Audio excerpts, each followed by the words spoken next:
The cupcake tasted wrong, but Claire Reynolds ate it anyway. She didn't want to seem rude at her own baby shower. 30 seconds later, she collapsed. 45 minutes later, doctors discovered arsenic in her blood. Someone had poisoned a 7 months pregnant woman. But here's where the story gets truly unbelievable. The doctor who saved her life? He had no idea he was holding his own granddaughter's hand, a granddaughter he never knew existed. And the person who tried to kill her? Closer than anyone could imagine. This isn't fiction. This is the true story of Claire Reynolds, a woman poisoned by the two people she trusted most. A woman who discovered family in the most unexpected way. A woman whose survival video went viral and changed everything. By the end of this story, you'll never look at trust the same way again. You'll understand why 50 million women have watched Claire's testimony. And you'll know exactly what signs she missed that could save your life or someone you love. This is a story about poison, betrayal, and the family that refused to let evil win. Stay until the end, because the truth is more shocking than you can imagine. The cupcake tasted wrong. Claire Reynolds lifted the delicate lavender cupcake to her lips. The frosting swirled perfectly like something from a magazine. Her baby shower was everything she had dreamed of. White and gold balloons clustered in the corners of the restaurant's private room. 30 women she loved surrounded her, laughing and chatting. Her hand rested on her rounded belly, 7 months pregnant, feeling her daughter kick and turn. Tessa Morgan smiled at her from across the table. Derek's assistant. Always so helpful, always so thoughtful. I made those myself, Tessa said, her voice bright. The lavender ones are my specialty. I saved the best one just for you. Claire bit into the cupcake, sweet at first, then bitter. So bitter her mouth puckered. She swallowed anyway, not wanting to seem rude. Tessa had gone to so much trouble. The burning started 30 seconds later. Her throat felt like she had swallowed fire. Claire reached for her water glass. Her hand shook. The glass slipped through her fingers and shattered against the hardwood floor. Women gasped. Someone screamed, "Claire! Claire, what's wrong?" Beth Palmer rushed to her side, her best friend's face suddenly inches from hers. Claire tried to speak. No words came, just a strangled sound. Her vision blurred at the edges. The room tilted sideways. Her baby. Something was wrong with the baby. She checked her phone 3 times before the shower. Lock, unlock, lock, unlock, lock. Deleting and retyping the same text to Derek. Will you make it on time? She never sent it. He was always late these days, always busy with work, always tired when he came home. Now the phone was somewhere on the floor. Everything was on the floor. Claire was on the floor. Someone call 911. A voice she didn't recognize. Panic in every word. She's not breathing right. Beth knelt beside her burden, holding her hands so tight it hurt. Good. Pain meant she was still here, still alive. But the baby, why wasn't the baby moving? Stay with me, Claire. Stay with me. Beth's voice cracked. The ambulance is coming. Just hold on. The room spun faster. Faces appeared above her, mouths moving. She couldn't hear them anymore. Just a high-pitched ringing in her ears, like standing too close to church bells. Her mother used to take her to church every Sunday before she got sick, before the cancer took her 5 years ago. Mom. I need my mom. But Margaret was gone, had been gone for years, and Claire's father had left when she was 3. She had no family, just Derek, just the baby growing inside her who had stopped moving. Tessa's face appeared in her fading vision, those perfectly lined lips, that careful expression of concern. But her eyes looked excited. Everything went black. Sirens screamed through Claire's consciousness. She floated somewhere between awake and gone. The ambulance. She was in an ambulance. The ceiling was white, so white it hurt. Or maybe everything hurt. Blood pressure dropping, a man's voice said. Professional, calm, too calm for how wrong everything felt. Baby's heart rate is irregular, a woman responded. We need to move faster. Baby, Emma. Claire had already picked the name. Emma Margaret, after her mother. The daughter she might never meet. Beth sat beside her, still holding her hand, still here. Claire's eyes wouldn't focus properly, but she recognized Beth's perfume, that vanilla scent she always wore. Claire had given it to her for Christmas 2 years ago. "Your husband is following in his car," Beth said softly. "He'll meet us at the hospital." Derek, Claire tried to picture his face, couldn't quite manage it. When had she last really looked at him? Really seen him? They used to talk for hours, now they barely spoke at all. He blamed her pregnancy hormones, said she was too emotional these days. Too needy. Maybe he was right. No, that thought didn't feel right either. The ambulance took a sharp turn. Claire's stomach lurched. The burning in her throat had spread to her chest, her lungs. Everything inside her felt like it was melting. "Hartford Medical Center, 2 minutes out," the paramedic said into his radio. 2 minutes. Claire had 2 minutes to stay conscious. 2 minutes to keep breathing. 2 minutes to make sure her baby survived whatever was happening. She counted the seconds. 1, 2, 3, 4. The baby kicked, weak, barely there. But she kicked. Claire started crying, silent tears that rolled down her temples into her hair. Her baby was still fighting, so she would fight too.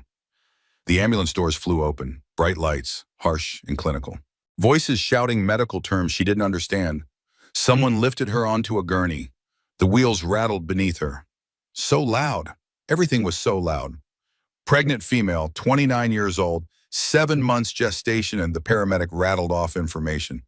Severe gastric distress, difficulty breathing, altered mental status. Symptoms began approximately 15 minutes ago after ingesting food at a private event. They rolled her through automatic doors into the emergency room. The smell hit her immediately. Antiseptic and fear. Hospitals smelled like fear, like the night she spent at her mother's bedside, watching cancer steal her piece by piece. "Get her into Bay 4, a man's voice commanded. Deep, authoritative. "I want full labs immediately. Toxicology panel, complete metabolic, and get obstetrics down here now." Claire's eyes rolled toward the voice. A tall man in a white coat, silver hair, sharp blue eyes that missed nothing. He moved with the kind of confidence that came from decades of saving lives. "What did she eat?" he asked Beth, who had somehow stayed by Claire's side through the chaos. "Cupcakes, lavender cupcakes. One of the guests made them specially." Beth's voice shook. "Doctor, please. She's my best friend and the baby." "We'll do everything we can," he said. Then his eyes met Claire's. Really met them. Something flickered across his face. Recognition? Confusion? It was gone too fast to tell. A nurse appeared at his elbow. Older woman. Kind eyes. Her name tag read Linda Hayes. "Dr. Barrett," Linda said quietly. "Those eyes. They look just like—" "Not now, Linda." Dr. Barrett cut her off gently. "Let's save her first." Save her. That meant Claire was dying. That meant this wasn't just bad food or pregnancy complications. This was something else, something worse. The nurse inserted an IV into Claire's arm. The sting barely registered against everything else. Cold liquid rushed into her veins. Medicine, poison. She couldn't tell the difference anymore. "Mrs. Reynolds, can you hear me?" Dr. Barrett leaned over her. His face came into focus. Those eyes, so blue, so familiar somehow. "You're at Hartford Medical Center. You're safe now. We're going to take care of you and your baby." Safe. The word felt like a lie. Nothing felt safe. Not anymore. Not since the cupcake. Not since the burning started. Not since she realized someone wanted her dead. Because that's what this was. Deep in her gut, beneath the pain and fear, Claire knew this wasn't an accident. Someone had poisoned her. The question was who? Her eyes found Beth again. Beth would never hurt her. They had been roommates in college, been through breakups and graduations, and all the small deaths that came with growing up. Beth was family, chosen family, the only family she had. Dr. Barrett moved around her with practiced efficiency, listening to her heart, checking her pupils, pressing gently on her swollen belly, each touch professional and careful. "Baby's heart rate is stabilizing," he said. Relief colored his voice. "Still irregular, but improving. That's good. That's very good." Claire wanted to thank him, wanted to say something, anything, but her tongue felt thick and useless in her mouth. Don't try to talk, he said, as if reading her mind. Save your strength. We're running tests now. We'll know what we're dealing with soon. Tests, results, answers. But Claire already knew the answer. She just couldn't prove it yet. The baby kicked again, stronger this time. Fighting to live, fighting to be born. Hold on, Emma, please hold on. Dr. Barrett stepped back, letting the nurses work. But he kept watching her. Those blue eyes studied her face like he was trying to solve a puzzle. Like something about her bothered him, nagged at him. Linda Hayes caught his expression. She looked between them, Claire and the doctor. Back and forth, her mouth opened like she wanted to say something, then closed again. Whatever she saw would have to wait. Right now, all that mattered was the poison in Claire's body. The baby fighting for life inside her, and the truth waiting to destroy everything she thought she knew about her husband, her marriage, her entire life. The test results would show something that changed everything. This wasn't an accident. This was attempted murder. And the person she trusted most had been planning this for months. Dr. Richard Barrett stared at the computer screen in his office. The numbers didn't lie. They never lied. 38 years in emergency medicine had taught him to trust the data. And the data said someone had tried to kill his patient. Arsenic, high levels, deliberate levels, not environmental exposure, not accidental contamination. This was murder, attempted murder. The distinction mattered legally, but to Rick it didn't matter at all. Someone had poisoned a pregnant woman. Someone had tried to kill an unborn child. His hand shook as he reached for the phone. When had that started? The shaking? Probably around the same time his hair went silver. Around the same time he realized he would grow old alone. Die alone. No family, no legacy. Just decades of saving strangers while his own daughter stayed lost to him. Margaret. 30 years since he'd seen her face. Since she'd chosen her mother over him in the divorce.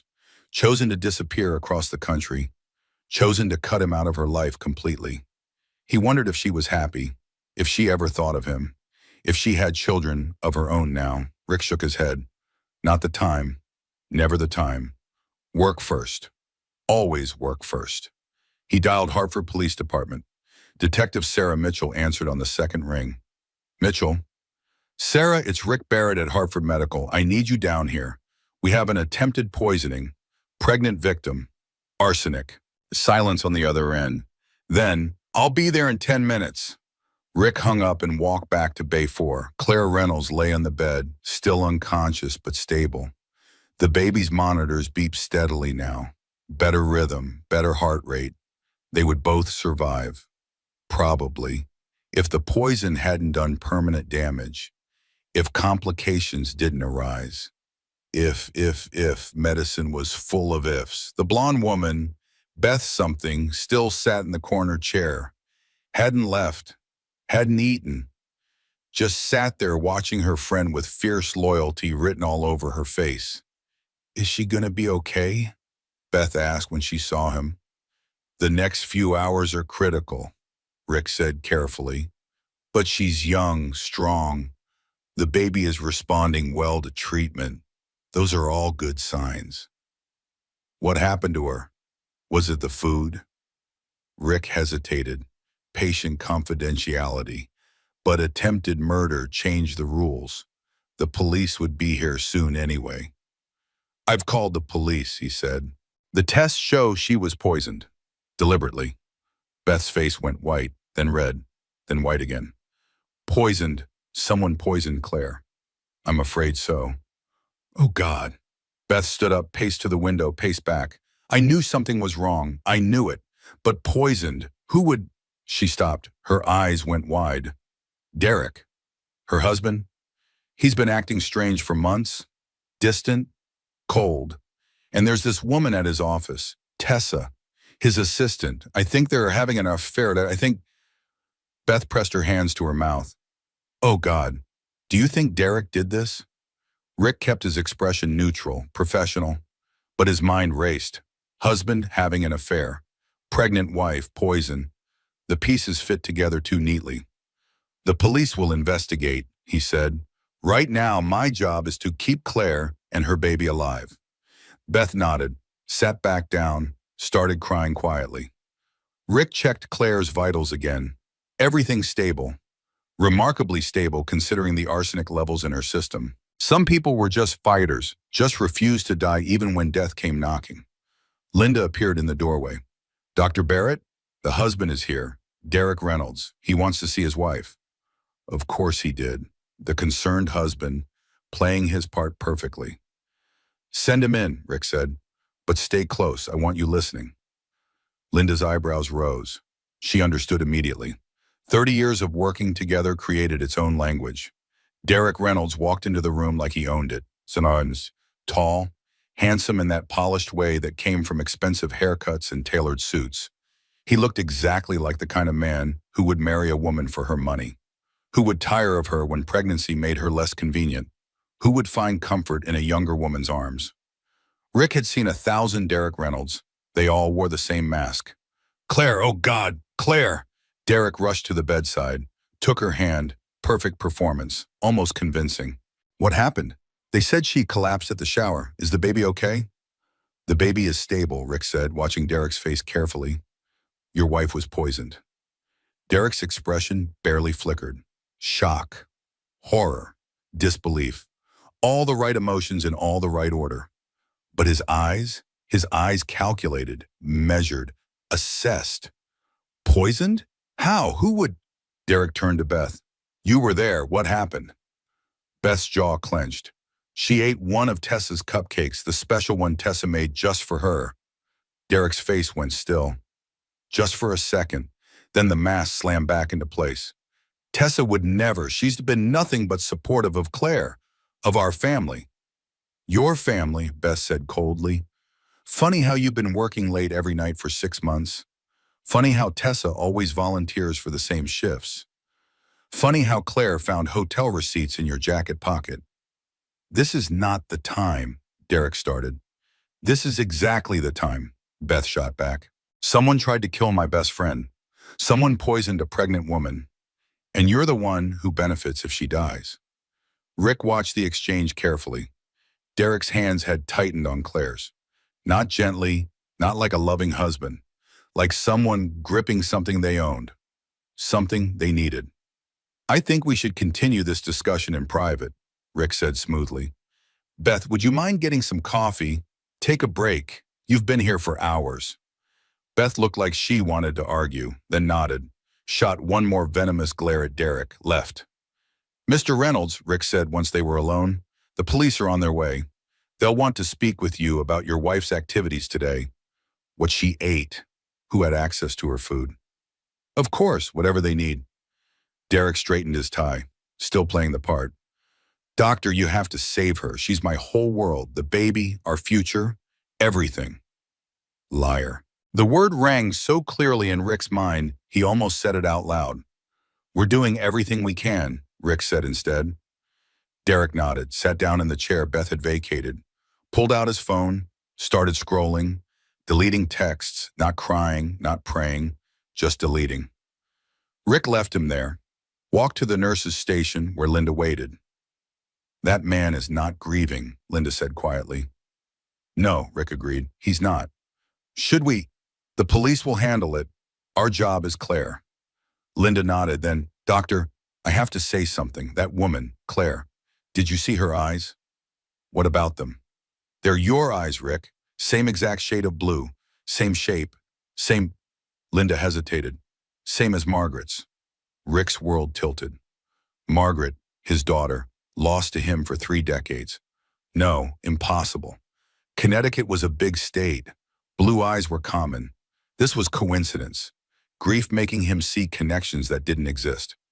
Lots of people have blue eyes, he said. Not like that, Linda insisted. And her bone structure, her expressions. Rick, when was the last time you tried to find Margaret? 15 years ago, the investigator said she moved to Colorado, got married, changed her name. The trail went cold. Rick's voice sounded hollow even to his own ears. And if she moved back, if she had a daughter, if that daughter married young and ended up here, 7 months pregnant and poisoned? Rick looked through the glass at Claire Reynolds. Really looked. The curve of her jaw, the way her hair fell across the pillow, the small scar on her eyebrow. Margaret had that same scar. Fell off her bike when she was 8. No, he was seeing what he wanted to see. What 30 years of loneliness and regret made him desperate to believe. Run her insurance, Rick said suddenly. Check her emergency contact information. Next of kin. Linda typed rapidly, pulled up the records. Her face went pale. Mother deceased, Margaret Collins. Died 5 years ago. Cancer. Linda's voice shook. Collins was your ex-wife's maiden name. Rick. Oh, Rick. The world stopped spinning. Just stopped. Margaret was dead. Had been dead for 5 years. And he never knew. Never got to say goodbye. Never got to apologize for the divorce that tore their family apart. Never got to tell her he loved her. Never stopped loving her. His daughter was gone. But his granddaughter was lying in that hospital bed, fighting for her life, carrying his great-grandchild. Rick's legs gave out. Linda caught him, guided him to a chair. I never knew, he whispered.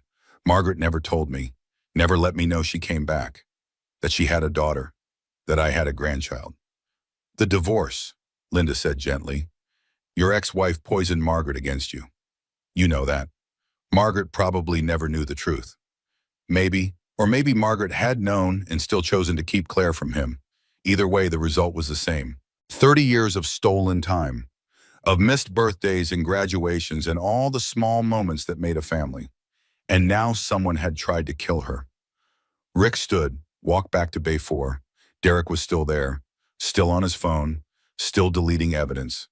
Claire's eyes fluttered, opened, unfocused at first, then sharpening, landing on Rick's face. Doctor? Her voice came out cracked, raw. Mrs. Reynolds, don't try to talk, Rick said, his own voice unsteady. You're safe. You're at Hartford Medical Center. The baby, Claire whispered. Stable. Your daughter is a fighter. Tears rolled down Claire's temples. Relief, fear, everything mixed together. Mrs. Reynolds, Rick said carefully, you've been poisoned, deliberately. Your baby is stable, but we need to keep you here. The police are coming. Claire's eyes widened, poisoned. The word hung in the air between them. Then her gaze shifted to Derek. Something passed across her face. Knowledge, certainty, horror. I'm not crazy, she said more to herself than anyone else. This really happened to me. Detective Sarah Mitchell arrived 12 minutes after Rick's call, 42 years old, 18 years on the force. She had seen enough domestic violence cases to recognize the pattern before she even entered the hospital. Pregnant wife, poisoned, husband with motive. The story wrote itself. But Sarah believed in evidence, in proof, in building cases that prosecutors couldn't lose. She found Derek Reynolds in the waiting room, alone, scrolling through his phone with the focused intensity of someone deleting their digital life. Mr. Reynolds, I'm Detective Mitchell. I need to ask you some questions about your wife. Derek looked up, smiled, that practiced smile that probably worked on clients and mistresses but did nothing for Sarah. Of course, Detective. Anything to help Claire. They sat in uncomfortable plastic chairs. Sarah pulled out her notebook. The physical act of writing made people nervous, made them talk too much, say things they shouldn't. Walk me through today, Sarah said. Everything your wife ate, everyone she was with. Derek recited the information smoothly, too smoothly, like he had practiced. The baby shower at Giordano's restaurant. 30 women, gifts, games, food provided by the restaurant except for the desserts. Tessa brought the desserts, Derek said, my assistant. She's been helping Claire plan the shower for weeks. Very thoughtful, very generous. Tessa, Sarah repeated, writing the name. Last name? Morgan, Tessa Morgan. She works at Reynolds Commercial Properties, my firm. How long has she worked for you? 2 years, maybe a little longer. Derek's expression never changed. She's excellent at her job, very dedicated. Sarah bet she was dedicated, just not to filing and answering phones. And you ate none of the food at the shower? I wasn't there. I had a business lunch with a client, Tom Richardson. We closed a deal on the Riverside property. Derek pulled out his phone, showed her his calendar.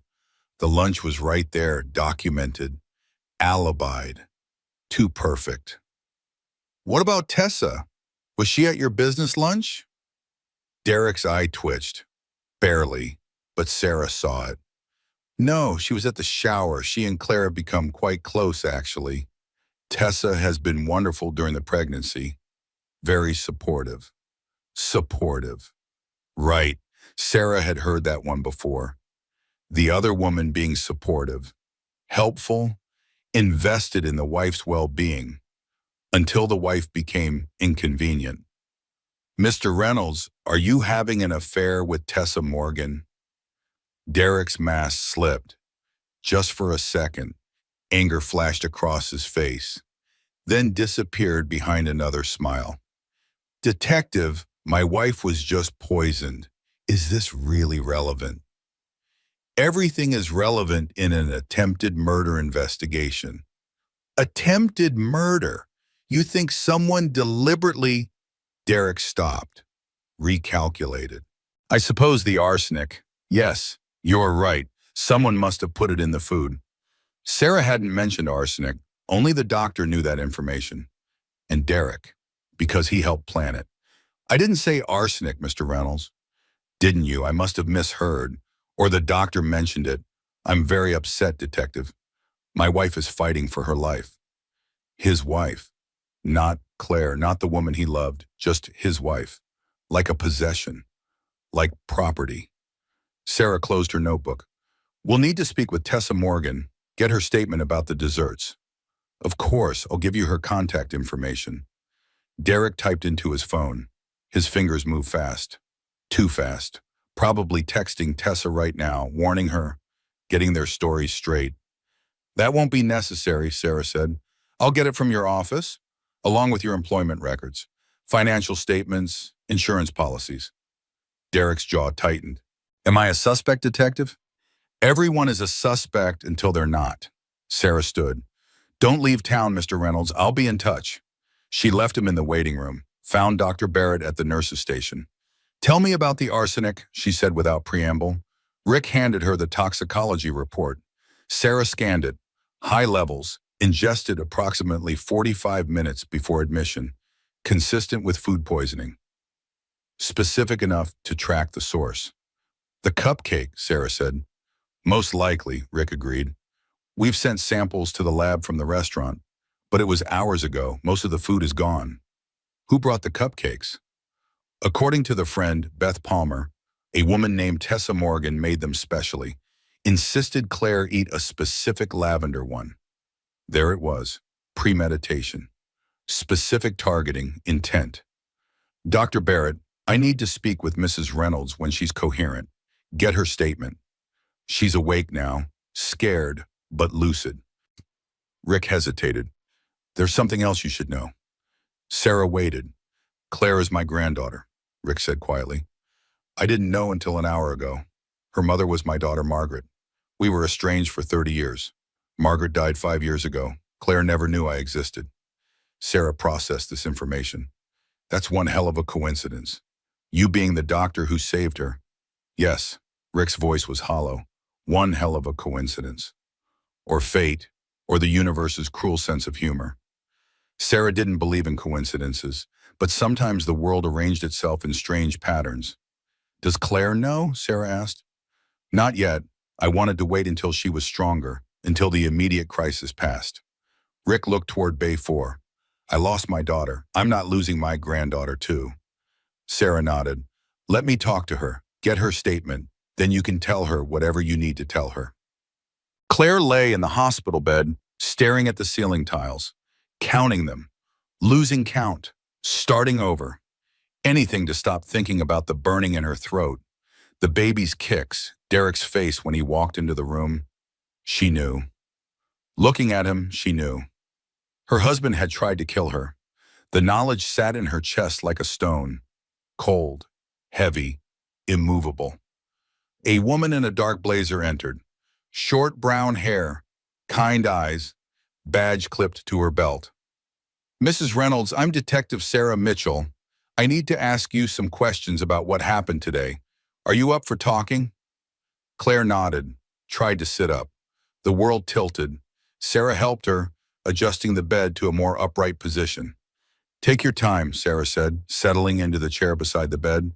Start from the beginning, the shower. Claire's voice came out scratchy, painful, but she pushed through, told Sarah about the planning, how Tessa had volunteered to make desserts, how specific she was about the lavender cupcakes, how she insisted Claire try hers first. Did you notice anything unusual about Tessa's behavior? Sarah asked. She was excited, really excited. I thought she was just happy for me, for the baby. Claire's hand went to her belly. Emma kicked, still fighting. But now I think she was excited for something else. What makes you say that? Claire closed her eyes, saw Tessa's face as she collapsed. That flash of something? Satisfaction? Anticipation? The way she looked at me, right before I passed out. She looked pleased. Sarah wrote this down. Tell me about your relationship with your husband, with Derek. Everything Claire had been holding inside cracked open. The loneliness, the distance, the nights Derek came home late smelling like someone else's perfume, the way he avoided touching her as her belly grew, the insurance policy he insisted they increase, the will he wanted her to update. He's been having an affair, Claire said. I know he has. I've known for months. I just didn't want to admit it. With Tessa Morgan? Yes, I found receipts, hotel receipts, charges on our credit card for dinners I never attended, flowers I never received. Claire laughed bitterly. I even found her earring in our bed. I confronted him. He said I was paranoid. The pregnancy hormones were making me crazy. Gaslighting, classic, textbook. Did Derek know about your inheritance from your mother? Sarah asked. Claire went still. How did you know about that? I'm a detective. It's my job to know things. How much? $200,000 from her estate, plus the house sale. Derek wanted me to put it in a joint account. Said it was our money, our future. I kept it separate. Something told me to keep it separate. Smart woman, that instinct probably saved her life, or at least complicated Derek's plan. What about life insurance? Sarah asked. Derek bought a policy 6 months ago, $500,000. He said it was responsible. In case something happened to me during delivery, complications are common with first pregnancies. I signed the paperwork. Claire's voice broke. I signed everything he put in front of me. I trusted him. Who's the beneficiary? Derek, and if the baby dies, the payout doubles. Some kind of clause for pregnancy loss. $1 million motive. Opportunity through Tessa. Means through arsenic. The trinity of murder. Mrs. Reynolds, I need you to understand something. Based on everything you've told me, I believe your husband conspired with Tessa Morgan to poison you, to kill you and your baby, for money. Claire didn't cry, didn't scream, just nodded, like she had already known, had known for months, years maybe. I'm not crazy, Claire whispered. People kept telling me I was imagining things, that I was hormonal, unstable, but I was right. I knew something was wrong. You're not crazy, Sarah confirmed. You're a survivor, and now we're going to prove what they did. Beth returned with coffee she didn't drink, found Claire awake, the detective gone, and a shoebox on the bedside table. What's that? Beth asked. I asked you to bring it. My mother's things from the closet. Claire's eyes were red but dry. I needed something of hers, something to hold on to. Beth had grabbed the box without looking. Old photos, letters, the remnants of Margaret's life that Claire kept but never looked at. Too painful, too final. Claire opened the box now, sorted through the contents with shaking hands. Pictures from her mother's childhood, college graduation, wedding photos with a man Claire didn't know, her father, the one who left. Then she found it, a photograph, faded, 1985 written on the back in her mother's distinctive handwriting. A young man in medical scrubs standing in front of Hartford Medical Center. Tall, dark hair, bright blue eyes that jumped out of the photo even decades later. Claire flipped it over, read the inscription. Dad, 1985, Hartford Medical. Dad, her mother's father, the grandfather who had disappeared from their lives before Claire was born. Divorce, abandonment. Her grandmother had told terrible stories, painted him as a villain, as someone who chose medicine over family, who didn't love them enough to fight for them. Claire had never questioned it, never thought to question it. She looked at the hospital board visible through her room's window. Dr. Richard Barrett, Chief of Emergency Medicine, Hartford Medical Center. Same hospital, same name. Her doctor was her grandfather. The man who saved her life was family, the only family she had left. Claire's world tilted again, but this time it didn't feel like falling. It felt like something clicking into place, like the universe rearranging itself into a pattern that finally made sense. Beth, Claire said slowly, I need you to find Dr. Barrett. Tell him I need to see him. Tell him it's about my mother. Beth looked confused. Your mother? Margaret Barrett. Tell him Margaret's daughter needs to talk to him. Understanding dawned on Beth's face. Oh my God. Claire, is he? My grandfather. Yes, I think he is. What happened next revealed a truth more devastating than the poison, more life-changing than the betrayal. Claire had almost died never knowing she had family, never knowing someone out there carried her mother's blood, her blood. Derek and Tessa had tried to steal everything from her, but in doing so, they had given her something back. They had brought her home. Rick stood outside Claire's room. Linda had delivered the message. Margaret's daughter wants to see you. 4 words that shattered what remained of his carefully constructed control. 30 years. 30 years of wondering, of regret, of imagining what Margaret's life became without him. And all that time she had been here, in Connecticut, close enough to find if he had looked harder, tried longer, refused to give up. But she was gone now, had been gone for 5 years, and he never knew, never got to apologize for the divorce that destroyed their family, never got to explain that he loved her, that he had always loved her. His hands shook as he reached for the door handle.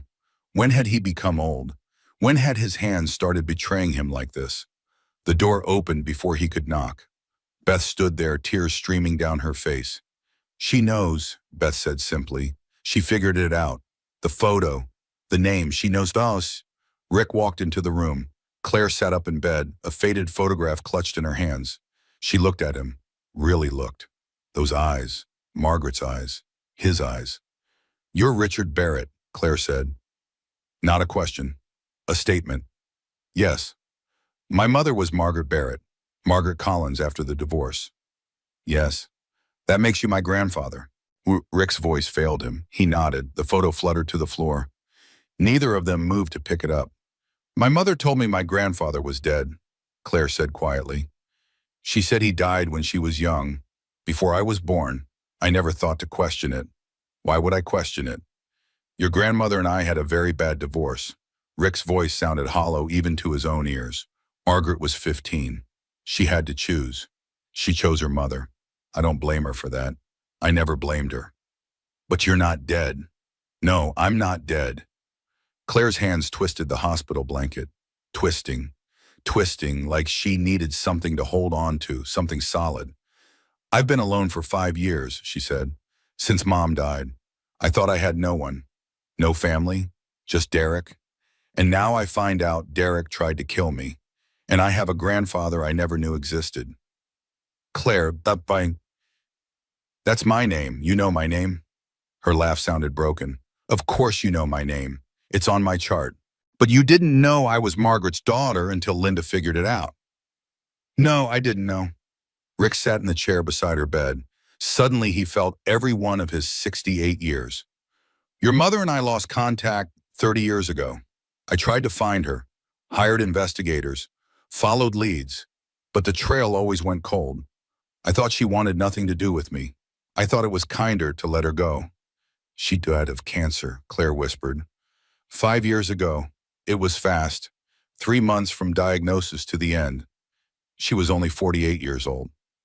The same age Margaret was when Rick's own wife died, when he lost the last connection to his old life, when he became truly alone.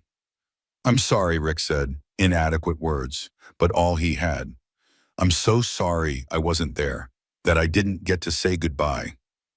She talked about you sometimes toward the end, when the morphine made her confused. Claire wiped her eyes. She called for her daddy, said she was sorry, that she should have called, should have come back. But Grandma said you wouldn't want to see her, wouldn't forgive her for choosing. Lie. But spoken so often, they became truth, became the story his daughter died believing. I would have forgiven her anything, Rick said. I would have welcomed her home. Her and you. Always. Claire started crying. Not delicate tears, deep sobs that shook her whole body. Beth moved to comfort her, but Claire waved her away.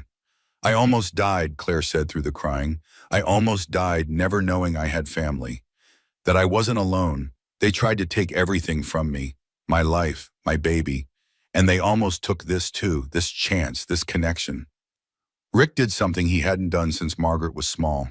He reached out and held his grandchild, let her cry against his shoulder, let 30 years of grief and loss pour out between them. Linda watched from the doorway, tears streaming down her face too. 30 years of watching Rick slowly die inside.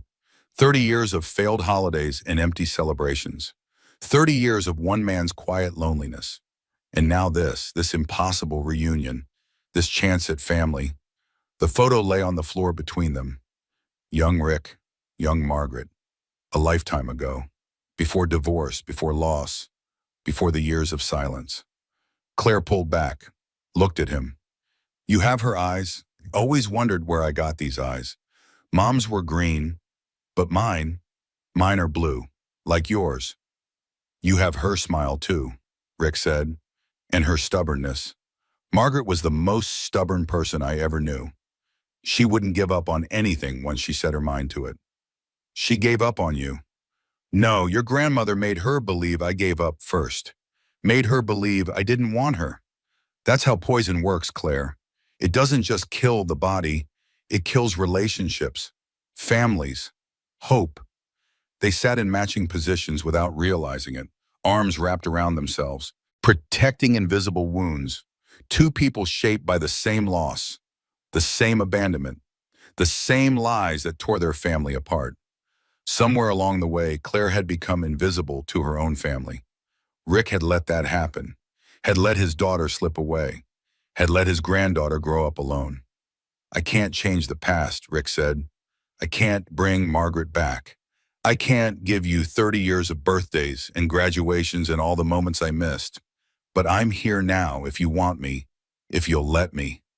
Claire's hand went to her belly. Emma kicked, strong, determined, a fighter like her mother, like her great-grandfather. The baby, Claire said. Your great-granddaughter. I'm naming her Emma, Emma Margaret. Rick's breath caught. Margaret. The name would live on. That's beautiful, he managed. She's due in 2 months. Derek was supposed to be there. Be my support, my family. Claire's voice hardened. But he won't be there. He'll be in jail, and I'll need someone. Someone who actually loves me. Someone who won't try to kill me for insurance money. I'll be there, Rick promised. I'll be there for every moment. The birth, the first steps, everything. I won't miss another second of your life, either of your lives. Beth made a sound, half sob, half laugh. This is the most insane thing I've ever witnessed, and I once watched a man propose with a flash mob. The tension broke. Claire laughed. Rick laughed. The sound felt foreign, rusty, like a muscle he had forgotten how to use. Beth, meet my grandfather, Claire said. Grandfather, meet Beth, the sister I chose when I thought I had no family. Pleased to meet you officially, Rick said. Thank you for taking care of her, for being her family when she needed it. Someone had to, Beth said. Claire's terrible at taking care of herself. She stress bakes. Did you know that? When things get bad, she bakes. I've gained 10 pounds just being her friend. Margaret did the same thing, Rick said. The night before her wedding, she organized all the church flowers at midnight, made herself sick with worry that the arrangements weren't perfect. Claire went still. I do that. I organize when I'm stressed. I thought it was just me being weird. It's genetic weird, Rick said. The Barrett weird. We all do it. They talked for hours. Rick told stories about young Margaret, the firecracker daughter who challenged everything, who wanted to save the world, who loved art and music and everything beautiful. Claire shared her own memories. The mother who worked 2 jobs to support them, who never remarried after Claire's father left, who painted on weekends and filled their small apartment with color. Beth contributed stories about college Claire, the girl who studied too hard and worried too much, who fell for Derek's charm because he made her feel safe, protected. The irony wasn't lost on any of them. I loved him, Claire said as the sun set outside her window. I really did love him. Or I loved who I thought he was, the man who brought me coffee in bed, who laughed at my jokes, who said he wanted forever. He showed you a mask, Rick said. Some people are very good at masks, at being what others need them to be, until they don't need to pretend anymore. When did it stop being real, Claire wondered. When did he decide I was worth more dead than alive? The question hung in the air. No good answer. Maybe it was never real. Maybe Derek had been planning this from the beginning. Find a woman with money, marry her, wait for the right moment, cash in, but their reunion was just the beginning of what they would face together.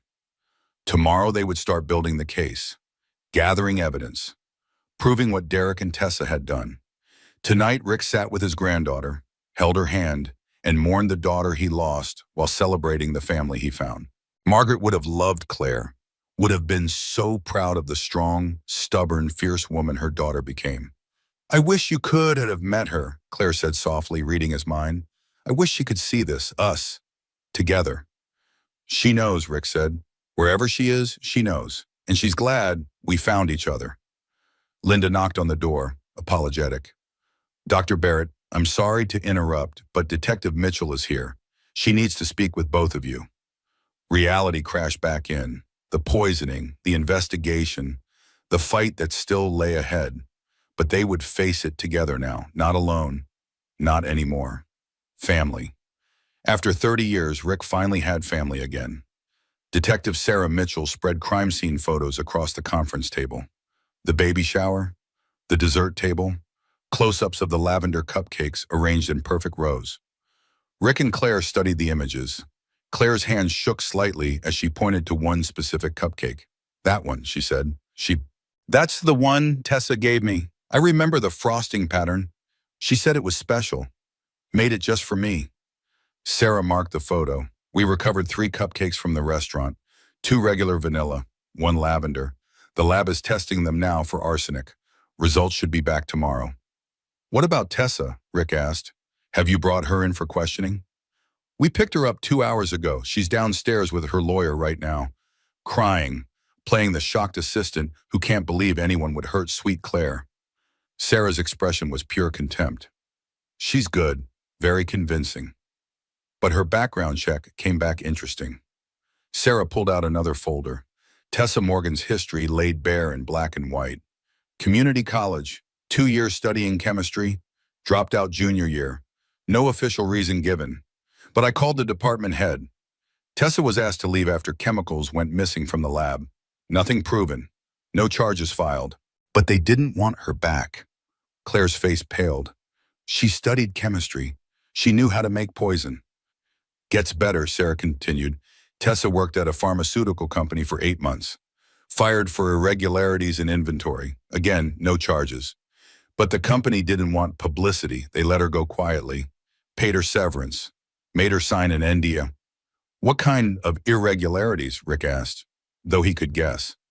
Chemical compounds going missing, small amounts.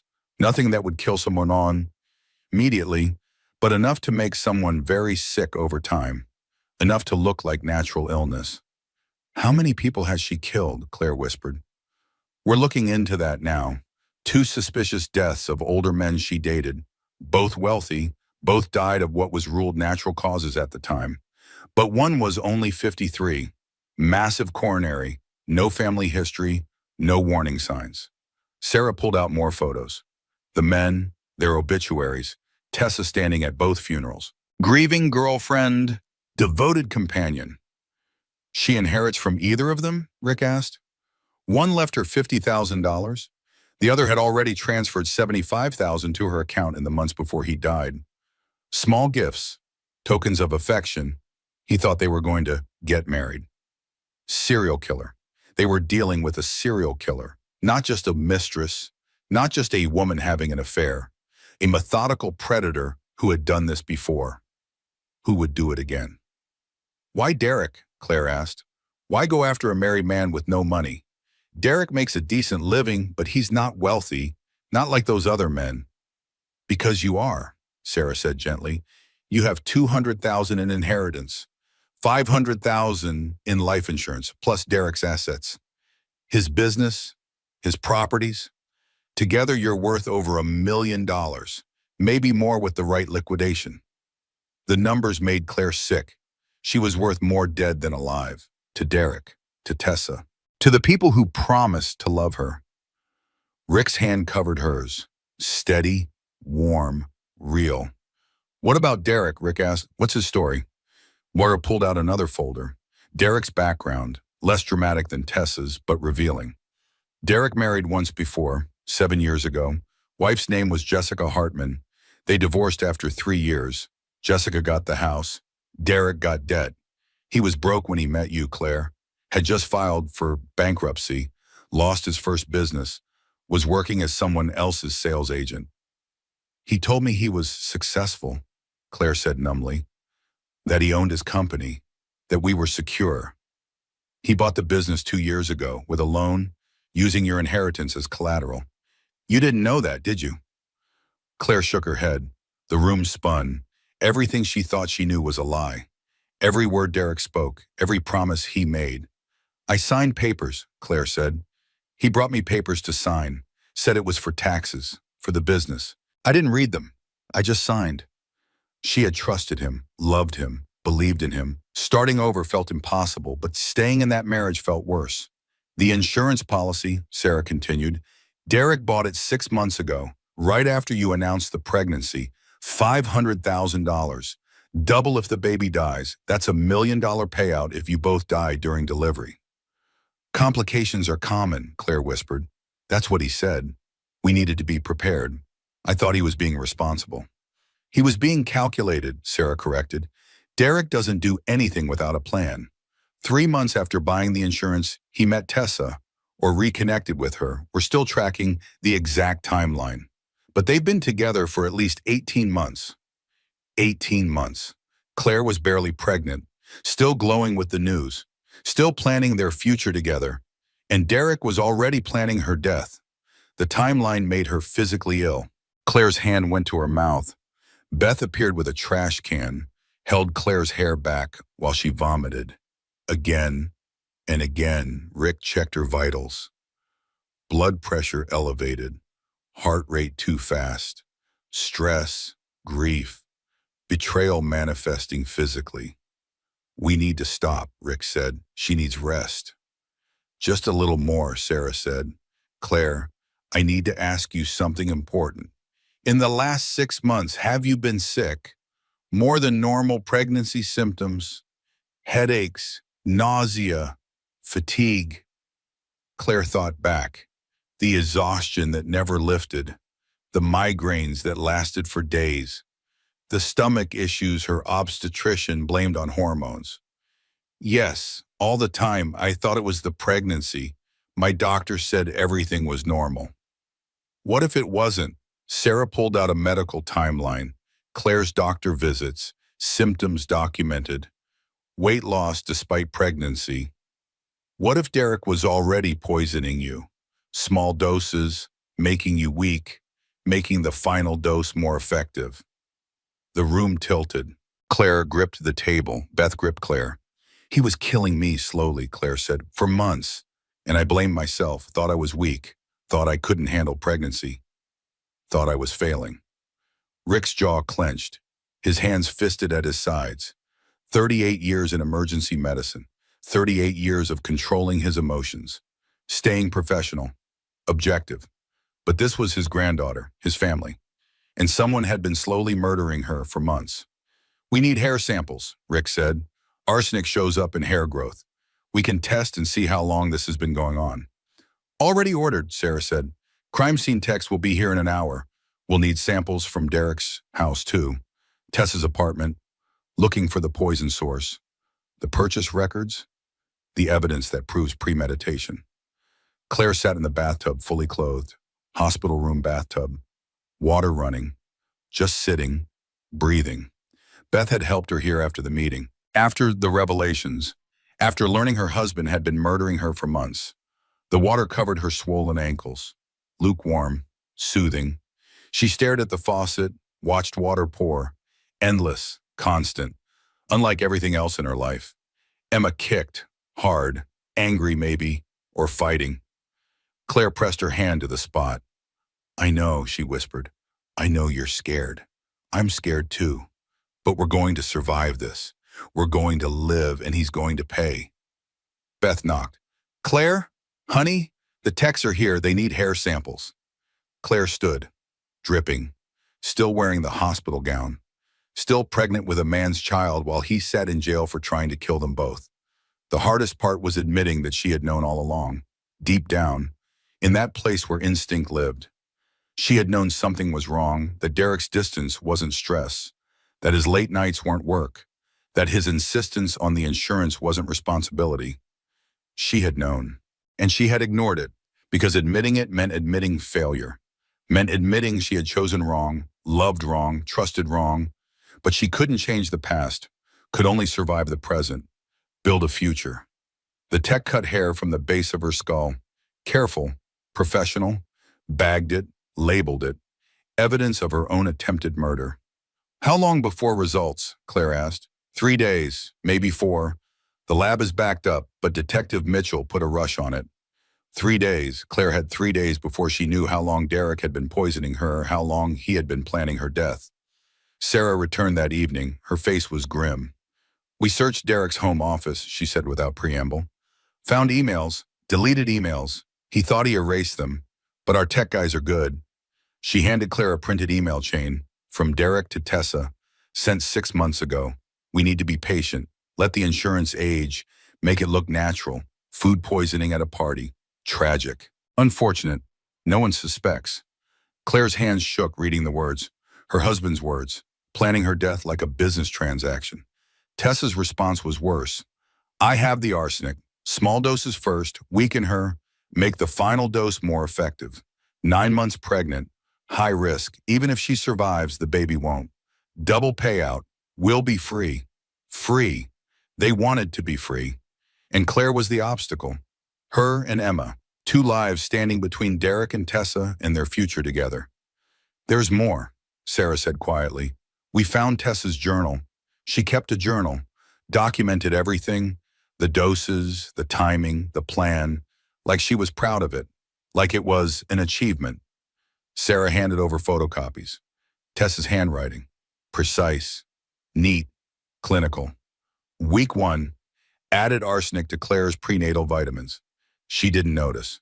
Derek said she trusts him completely. This will be easy. Week 8, Claire is getting weaker, complaining of headaches. Her doctor thinks it's pregnancy. Perfect. Week 16, increase the dose. She's so sick now, barely eating. Derek pretends to be concerned. He's very good at pretending. Week 24, final phase begins soon. The baby shower. Public, tragic. No one will suspect. After this, Derek and I can finally be together. Finally be happy. Happy. Built on Claire's corpse. On Emma's tiny coffin. Claire read every word, every calculated dose, every symptom Tessa caused and cataloged, every moment of Claire's suffering that Tessa documented like a science experiment. She's a psychopath, Beth said, an actual psychopath. Narcissistic personality disorder with antisocial tendencies, Sarah corrected. According to the psych evaluation, she has no empathy, no remorse. People are objects to her, means to an end. And Derek? Claire's voice was hollow. Derek is worse. He knew you, loved you maybe, at some point, and he chose this anyway. Chose money over you. Chose Tessa over his daughter. That's not mental illness, that's evil. Evil, the word felt right. Too small for what Derek had done. But right. Rick entered, held papers, lab results. The cupcake tested positive for arsenic, he said. Lethal dose if you'd eaten the whole thing. If you'd been weaker, you and Emma would both be dead. But they weren't dead. They were alive, fighting, surviving. What happens now? Claire asked. Now we build the case, Sarah said. Hair analysis, email evidence, journal entries, Tessa's background, the dead boyfriends, financial records showing Derek's debt and your insurance. We build an airtight case, and we put them both away for a very long time. How long? Attempted murder, conspiracy, possibly multiple murders once we exhume Tessa's previous boyfriends. We're looking at 25 years to life, both of them. 25 years. Derek would be 57 when he got out. Tessa would be 52. Both their lives effectively over. Good, Claire thought. Good. She had only one choice left. Fight back, expose them. Make sure everyone knew what they did. Make sure they never hurt anyone else again. I want to testify, Claire said. At trial, I want to tell everyone what they did, what they tried to do. You'll have to face them, Sarah warned. Derek and Tessa will be in court. Under cross-examination, defense attorneys will attack you, your character, your marriage, everything. Let them, Claire said. Her voice was steel. I'm not afraid anymore. I'm angry and I want justice. Rick smiled. You have Margaret's fire. She would be so proud. But that was just the beginning of how the truth would come out. Because Claire wasn't just going to testify in court. She was going to tell the world. Rick's house was nothing like Claire expected. She had pictured sterile, clinical, a doctor's bachelor home, all chrome and leather and empty walls. Instead, she found warmth, though. Books everywhere, medical texts mixed with mystery novels and poetry collections. Photos on the mantle, Margaret as a child, as a teenager, before the divorce stole their family. I kept them all, Rick said quietly, watching Claire study the pictures. Even after she left, even after the investigators said she didn't want to be found, I kept every photo, every memory. Claire picked up one frame, Margaret at 8 years old, missing her 2 front teeth, grinning at the camera with absolute joy, the same grin Claire saw in her own childhood photos. She looks happy, Claire said. She was happy, before the divorce, before her mother poisoned her against me. Margaret was the happiest child I ever knew, always laughing, always creating, always loving everyone. What happened in the divorce? Rick sat heavily on the couch. 30 years of pain etched in the lines of his face. I worked too much, loved my job too much. Your grandmother said I chose patience over family. Maybe she was right. I was young, ambitious, building my career. I missed birthdays, anniversaries, school plays, all the moments that mattered. That doesn't excuse her cutting you out completely, Claire said. No, but grief makes people cruel. Hurt makes people cruel. Your grandmother was hurt, and she made sure Margaret hurt too. Made sure Margaret believed I didn't love her, didn't want her. Made sure Margaret chose her in the divorce. And you let her go. I let her go. Rick's voice cracked. I thought it was kinder. Thought fighting would damage her more. Thought she'd come back when she was ready. I was wrong. Claire sat beside him. This stranger who was family. This grandfather who saved her life without knowing who she was. I forgive you, Claire said simply, for whatever you did or didn't do, for not fighting harder, for not finding us. I forgive you. And I think Mom would too. She called for you at the end. That has to mean something. Rick wiped his eyes. Thank you. I don't deserve that, but thank you. They sat in comfortable silence. Beth bustled in the kitchen making tea neither of them would drink. Linda had brought groceries, meal prepped, made sure Rick and Claire ate, slept, survived. Claire was 7 months pregnant, should have been glowing, planning a nursery, buying tiny clothes. Instead, she was planning how to prove her husband tried to murder her. Starting over felt impossible. Staying quiet felt worse. I want to make a video, Claire said suddenly. Rick looked at her. What kind of video? A testimony, my story, everything that happened, the poisoning, the affair, the months of being slowly killed. I want to record it and post it online. Let people know what Derek and Tessa did. Let other women know the signs, the warnings, the red flags I ignored. That could compromise the case, Rick warned. Sarah might not like it. I don't care, Claire's voice was fierce. The trial could take months, years maybe. And in the meantime, Derek and Tessa's lawyers will spin the story, make me look unstable, make them look like victims. I won't let that happen. I'm taking control of my own narrative. Beth emerged from the kitchen. I can film it, edit it, post it wherever you want. YouTube, Facebook, Instagram, everywhere. The press will go crazy, Linda added, appearing in the doorway. But maybe that's good. Public pressure, public outrage, makes it harder for the lawyers to manipulate things. Rick hesitated, then nodded. Your choice, your story. Tell it however you need to. They spent the next hour planning. Claire would record the video in Rick's living room. Natural light from the windows. Authentic, raw, no makeup, no staging. Just a pregnant woman telling the truth. The doorbell rang. Sarah stood on the porch, face grim.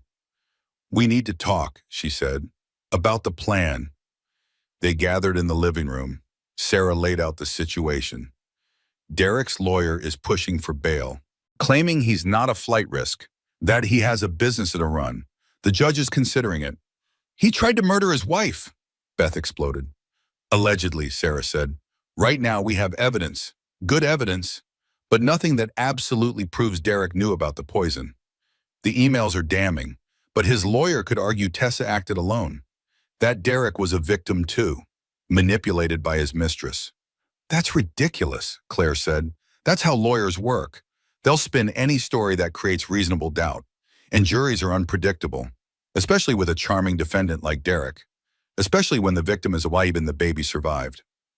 So what do? Rick asked. We get him to confess, on tape, undeniable, in his own words. Claire understood immediately. You want to wire me, have me talk to him, get him to admit what he did. It's risky, Sarah warned. If he suspects, if he lawyers up, if he says nothing, we lose our chance and it could be dangerous. For you and the baby.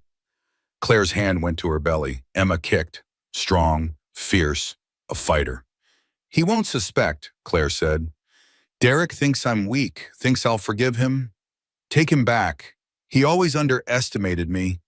Let him do it one more time. Claire, Rick started. I can do this, Claire insisted. I want to do this. I want to hear him admit it. Want to know for sure that the man I loved never existed, that it was all lies, all manipulation. I need that closure. Sarah nodded slowly. Okay, here's how it works. We'll set up a conjugal visit at the hospital. Say the doctors need Derek to sign medical consent forms for emergency procedures. You will be wired, full audio, video if possible. We'll be right outside. Anything goes wrong, we're there in seconds. What do I say? Claire asked. Tell him you're dying, that the doctors don't think you'll make it, that you want to clear the air before the end. Men like Derek have massive egos. They can't help themselves. They need to gloat, need to explain how clever they were. Give him that chance. Let him tell you everything. The plan terrified Claire, sitting face to face with the man who tried to kill her, the man she loved, the man who was a stranger. But she had to do it, had to know, had to hear the truth from his own mouth. That night, Claire practiced in the mirror, saying the words, playing the role, the dying wife, the scared mother, the woman who still loved him. She was better at it than she expected. Maybe because part of her still did love him, loved the memory of him, the man he pretended to be. 3 a.m. Claire couldn't sleep. She wandered Rick's house, found him in his study, reading medical journals, not sleeping either. Insomnia is genetic too, Rick said. The Barrett curse. We're all terrible sleepers. Claire sat in the leather chair across from his desk. Tell me about your wife. Grandmother. Elizabeth. Betty. She was a nurse when we met. Beautiful, smart, strong. Everything I thought I wanted. Rick stared at his wedding photo on the shelf. Younger him, younger Betty. Both smiling. We were happy at first, but I worked too much. She resented it. Resented medicine, resented every patient I saved while neglecting my own family. Did you love her? I thought I did, but maybe I loved the idea of her. The perfect family. the perfect life. Medicine was my real love, my real passion. Betty knew that, hated me for it. Is that why she turned Margaret against you? Partly, also because hurting me was the only power she had left. I had taken everything else, our marriage, our time, our future, but she had Margaret, and she made sure I lost Margaret too. Claire understood that pain now, that betrayal. Derek had taken everything from her trust, her safety, her future, and he had tried to take Emma. I'm sorry, Claire said. Don't be. I made my choices. I live with them. Rick smiled sadly. But I get a second chance now, with you. With Emma. I won't waste it. They sat together until sunrise. Two Barretts unable to sleep, unable to turn off their minds, unable to stop fighting ghosts. At 8 a.m., Sarah called. Everything was set. Derek had agreed to the visit, thought it was about medical forms, thought Claire was scared and alone, thought he still had power over her. He was wrong. The hospital room felt different this time. Staged, prepared. Claire lay in the bed, IV in her arm, hospital gown loose over her pregnant belly. Beth had done her makeup, made her look sick, dying, exactly the image they needed. The wire was invisible, tucked under her gown, taped to her skin. Sarah and two other detectives watched from the observation room, recording everything, waiting for Derek to hang himself with his own words. Rick stood in the hallway, couldn't watch, couldn't stay away, ready to burst in if anything went wrong. If Derek showed even a hint of violence. The truth was more devastating than she imagined, and she was about to hear it in his own words. Linda knocked. He's here, are you ready? Claire nodded, steadied her breathing, became the woman Derek expected, weak, scared, his. The door opened, Derek walked in, flowers in hand, performance perfect, grieving husband, loving father-to-be. Claire, sweetheart, I've been so worried. He set the flowers on the bedside table, sat in the chair, took her hand. How are you feeling? What did the doctor say? Claire let her voice shake, let tears fall. Derek, I need to know something. Do you still love me? His mask flickered, just for a second, then slammed back into place. Of course I love you. You're my whole world. Liar, murderer, monster. But Claire smiled, squeezed his hand. The doctors say I might not make it, that the poison did too much damage, that the baby might not make it either. Derek's eyes flashed, excitement, hope, quickly hidden. Don't say that. You're going to be fine, both of you. I'm not. Claire's voice broke authentically, months of betrayal pouring out. I can feel it, Derek. I'm dying and I need to tell you something before I go. What is it? Derek leaned closer, taking the bait. I changed my will last month. Everything goes to Beth now. For her daughter, the inheritance, the insurance, all of it. Derek froze, complete stillness. Then slowly his mask cracked, shattered, fell away completely. You did what? Derek's face transformed. Loving husband disappeared. Something ugly emerged, something that had been hiding beneath the surface all along. That money is mine. Derek stood, paced. I've put up with you for 4 years. Do you know how boring you are? How exhausting? Claire's heart hammered. This was it, the real Derek, the monster. Derek, I thought you loved me. Loved you? Derek laughed, harsh, bitter. God, you're pathetic. I married you for the money, Claire. Your inheritance, the insurance, that's all you were ever worth. Each word was a knife. Claire had expected this, prepared for this, but hearing it still hurt, still destroyed something inside her. What about Tessa? Claire whispered. Tessa actually makes me happy. Tessa is exciting, fun, not some clingy, needy housewife who can't even... Derek stopped, caught himself, but too late. The confession was already spilling out. This was supposed to be clean, Derek continued, unable to stop now that he'd started. Food poisoning, tragic accident. But no, you had to survive. You always survive everything. Just like when you got that promotion I wanted. Just like when your mother left you money instead of drinking it away like mine did. You always get lucky. So you tried to kill me. Claire kept her voice steady. Needed him to say it. Clearly. Undeniably. Tessa made the poison. She's brilliant with chemistry. Did you know that? Brilliant. We planned it for months. Small doses first. Make you weak. Then the final dose at the shower. Everyone would think it was contaminated food. Tragic. Unfortunate. No one suspects the grieving husband. But I survived. You survived. Derek's hands clenched into fists. And now you're going to testify. Tell everyone what we did. Destroy my life, my future, everything I worked for. Everything you worked for? Claire's voice rose. You tried to murder your wife, your baby, for insurance money. For freedom, Derek shouted. Do you know what it's like being married to you? Having to pretend to care about your feelings. Your boring stories, your pathetic little dreams. I was trapped. Tessa offered me a way out, a way to be happy, to be with someone who actually deserves me. The door burst open. Detective Sarah Mitchell entered with two uniformed officers. Derek Reynolds, you're under arrest for attempted murder, conspiracy to commit murder, and insurance fraud. Derek's face went white. You wired her. You recorded. He turned to Claire, pure hatred in his eyes. You set me up. You tried to kill me, Claire said calmly. I just made sure everyone knows the truth.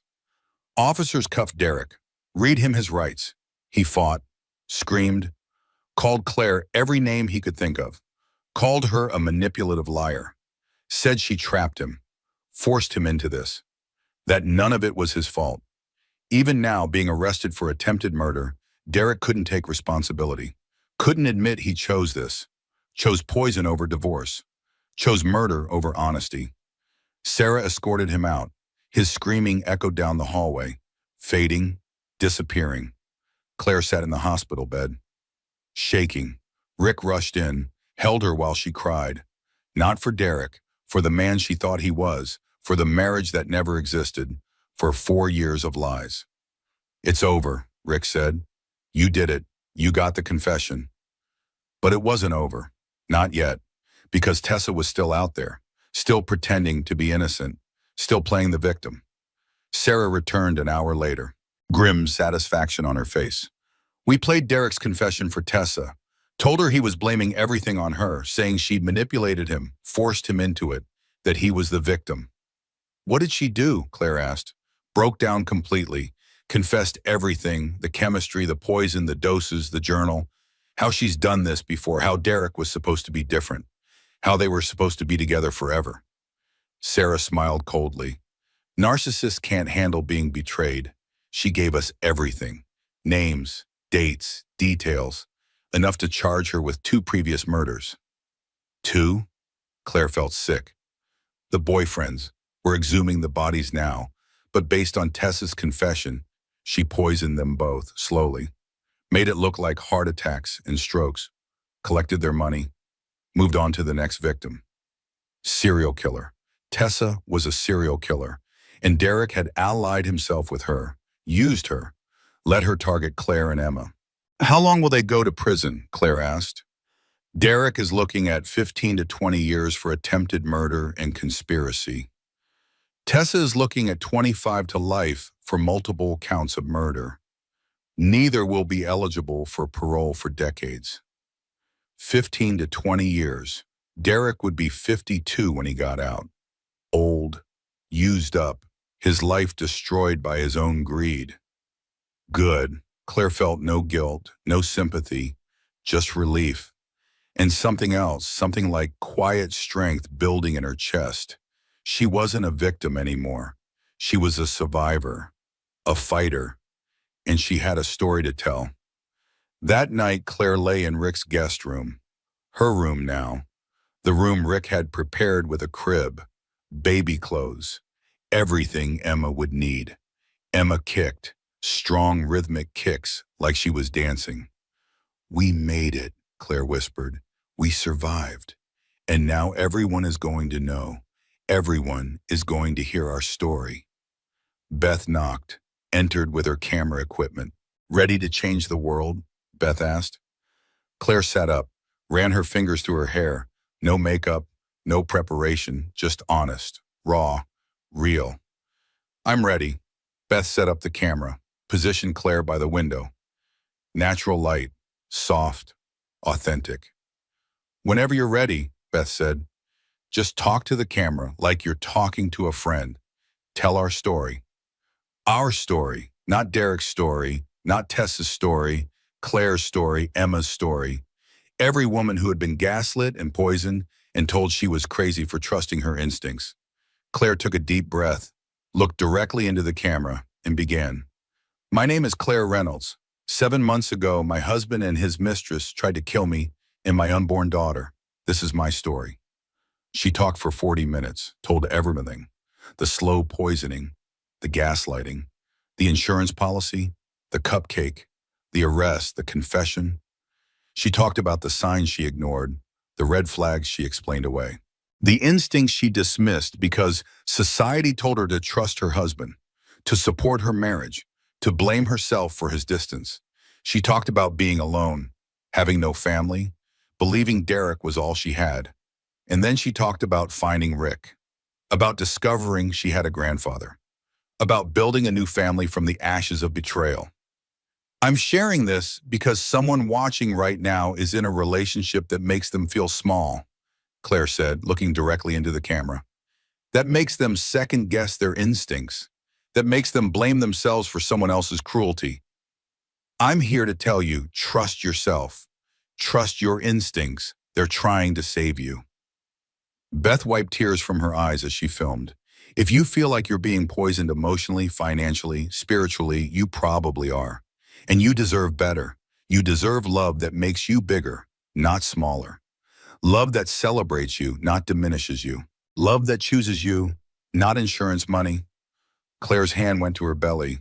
Emma kicked against her palm. "I almost died, never knowing I had family, never knowing I was loved, never knowing I was worth more than $1 million payout. Don't let someone else's poison steal your life, your future, your story." She paused, gathered herself. "Leave. Get help. Trust yourself. Your life might depend on it." Beth stopped recording. Silence filled the room. "That was perfect," Beth whispered. "That was beautiful and perfect, and it's going to help so many people." Claire nodded, exhausted, emotionally drained, but also lighter somehow, like sharing the story had released some of the weight. "Post it everywhere," Claire said. "I want the world to know. I want Derek and Tessa to know they didn't break me. They made me stronger." Beth uploaded the video that night, YouTube, Facebook, Instagram, Twitter, everywhere.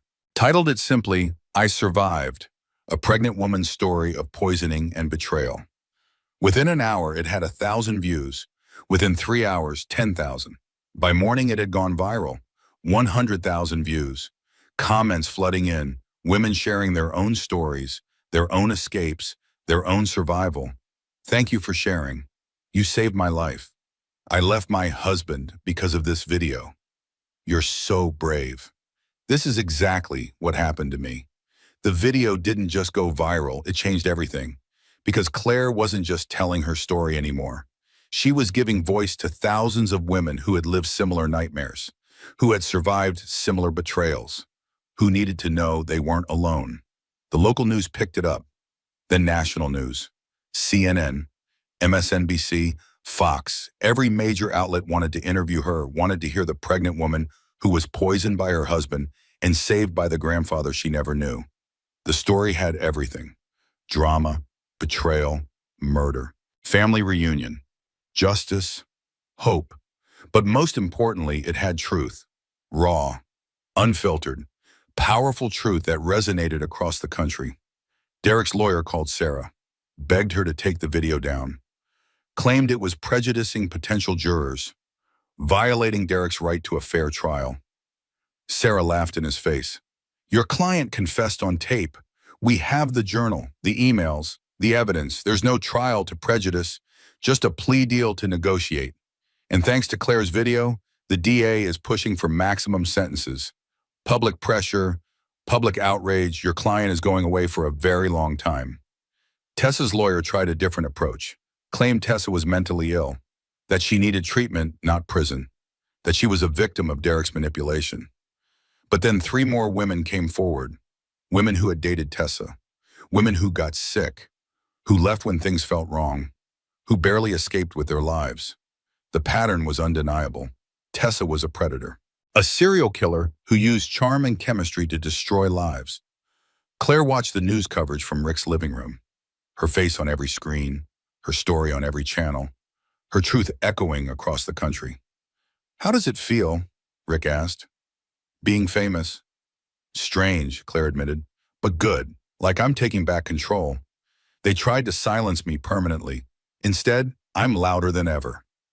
Emma kicked, hard, like she approved. Claire smiled, rested her hand on her belly. "Your mommy is kind of a badass, baby girl. You're going to have stories to tell." The video reached 10 million views in 48 hours. Claire's phone wouldn't stop ringing. Producers, reporters, documentary filmmakers. Everyone wanted her story, her time, her trauma packaged into digestible content. Sarah helped filter the requests, separated the legitimate from the exploitative, found a documentary team that promised to handle the story with respect, with dignity. But the most important calls came from victims. Women who saw themselves in Claire's story, who recognized the signs, who finally had the courage to leave. One woman called the police on her husband after watching the video. They found rat poison in his coffee maker. He confessed to slowly poisoning her for months for the insurance money, just like Derek. Another woman left her boyfriend, took her kids, started over. She sent Claire a message. "Your video saved our lives. We're free because of you." The stories poured in, hundreds, thousands, all different and all the same.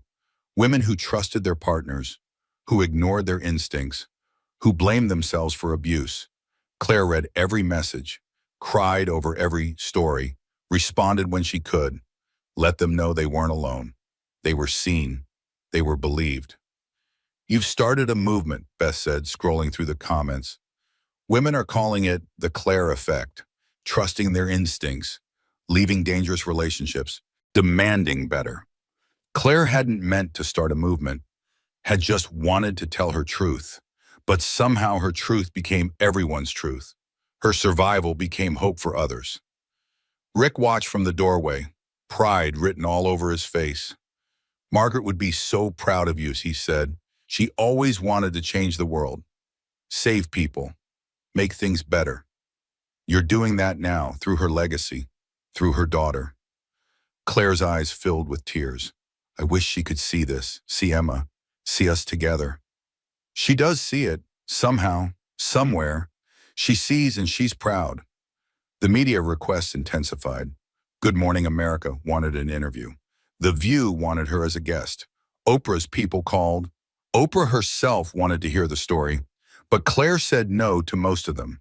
Said yes only to interviews that focused on awareness, education, helping other women recognize the signs of poisoning, both literal and figurative. She appeared on a domestic violence awareness special, sat with other survivors, shared resources, hotline numbers, escape plans for women trapped in dangerous situations.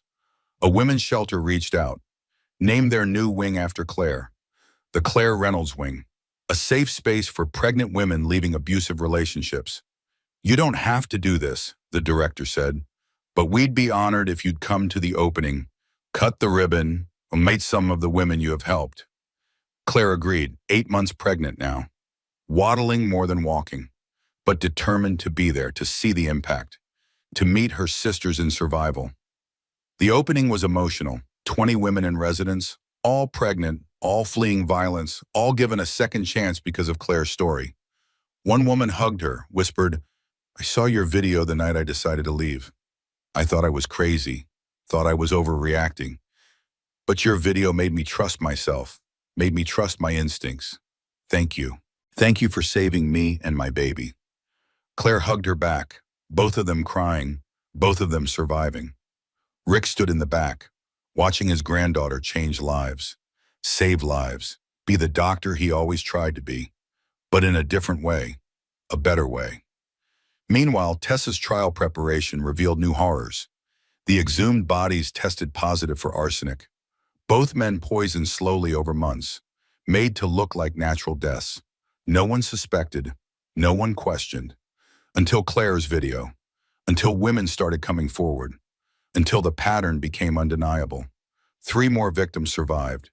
3 women who dated Tessa, who got sick, who left before the final dose. They had blamed themselves, thought they had weak stomachs, bad genetics, bad luck. Now they knew the truth. Tessa had tried to kill them too, had failed, moved on to easier targets, to men with more money, to Derek with his pregnant wife and insurance policy. The prosecution built a case that couldn't be beaten. Multiple murders, attempted murders, conspiracy, financial fraud. The evidence was overwhelming. Tessa's lawyer tried everything. Insanity defense, diminished capacity. Victim of abuse herself, nothing worked. Because Claire's video had changed the narrative, had made Tessa famous for being a monster, had made it impossible for anyone to see her as anything but a predator. Derek's case was simpler. His confession was recorded, his guilt undeniable. His lawyer negotiated a plea deal, 15 to 20 years, no parole for at least 12. Derek would be 54 when he might see freedom again. Old, broken, forgotten. Tessa's trial was scheduled for 3 months later. She would face a jury, face justice, face life in prison for multiple murders. But Claire wouldn't have to testify. The confession was enough, the evidence overwhelming. Claire could focus on Emma, on healing, on building her new life. The video's impact rippled outward. States started passing Claire's law. Mandatory toxicology screening for pregnant women showing signs of poisoning. Better training for doctors to recognize abuse. Stronger penalties for poisoning spouses. Claire became the face of a movement she never intended to start. But she embraced it, used her platform, spoke at conferences, lobbied for legislation, became an advocate for victims. But through it all, she remained herself, remained Claire, pregnant, scared sometimes, missing the fantasy of who Derek pretended to be, grieving the marriage that never existed. Rick was there for all of it. The interviews, the speeches, the tears at 3 a.m. when the reality hit too hard. "I loved him," Claire whispered one night. "I know I shouldn't. I know he tried to kill me, but some part of me still loves the man I thought he was." "That's normal," Rick said gently. "Grief isn't logical. You're not grieving Derek. You're grieving the future you thought you'd have, the family you thought you were building. That loss is real, even if the person wasn't. When does it stop hurting?" "I don't know. Margaret's been gone 35 years. Some days it still hurts like yesterday. But it gets easier. The pain becomes manageable, becomes part of you instead of all of you."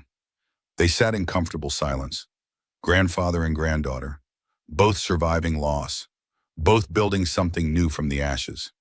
Emma kicked, stronger every day, ready to enter the world, ready to meet the family that fought so hard for her life. "She's going to be fierce," Rick said, feeling Emma's kicks against Claire's belly. "She's going to be loved," Claire corrected. "By both of us, by Beth, by Linda, by everyone.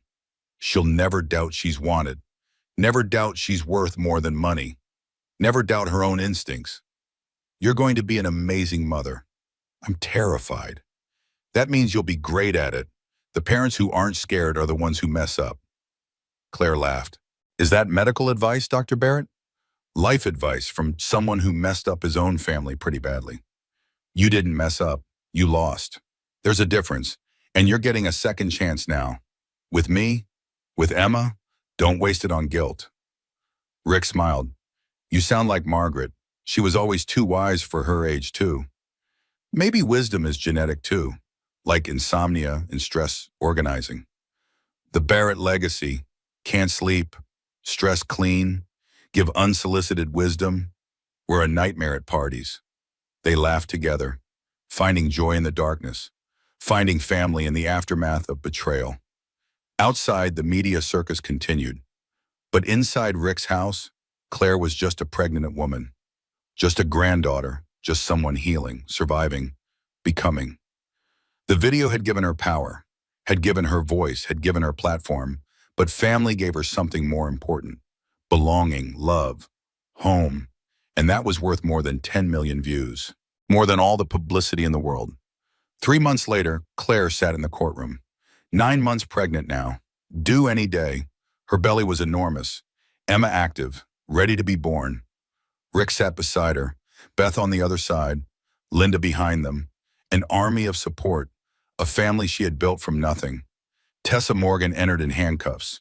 Orange jumpsuit, hair pulled back. No makeup. She looked small. Ordinary. Nothing like the monster who had killed 3 men and tried to kill Claire and Emma. Their eyes met. Tessa's expression was cold, empty. No remorse, no recognition of the harm she'd caused. Just calculation, assessment. Like Claire was still just an obstacle, still just a problem to solve. Claire held her gaze, didn't look away, didn't flinch. She wasn't afraid anymore, wasn't a victim, was a survivor sitting in a courtroom watching justice happen. The judge entered. Everyone rose. The proceeding began. Tessa had rejected the plea deal, insisted on a trial, believed she could convince a jury that she was the real victim, that Derek manipulated her, that the men she killed deserved it somehow. Narcissism didn't allow for accountability, didn't allow for acceptance of guilt. Tessa would fight to the end, claim innocence while the evidence buried her. The prosecutor was excellent, laid out the case methodically. The exhumed bodies, the arsenic, the journal, the confession, the pattern of predation. Witness after witness testified. The women who survived, the investigators who connected the jump, the chemist who explained exactly how Tessa manufactured the poison. Derek testified against her. Part of his plea deal, he sat in the witness box looking broken, defeated, nothing like the charming man Claire married. He described the affair, the planning, how Tessa came to him with the idea, how she promised they'd be together, rich, happy, free. She said Claire was an obstacle, Derek testified. That removing obstacles was sometimes necessary, that she had done it before, successfully, that no one ever suspected. Did you believe her? The prosecutor asked. Yes, I wanted to believe her. I wanted the money, the freedom. I wanted out of my marriage without losing my business, without looking like the bad guy.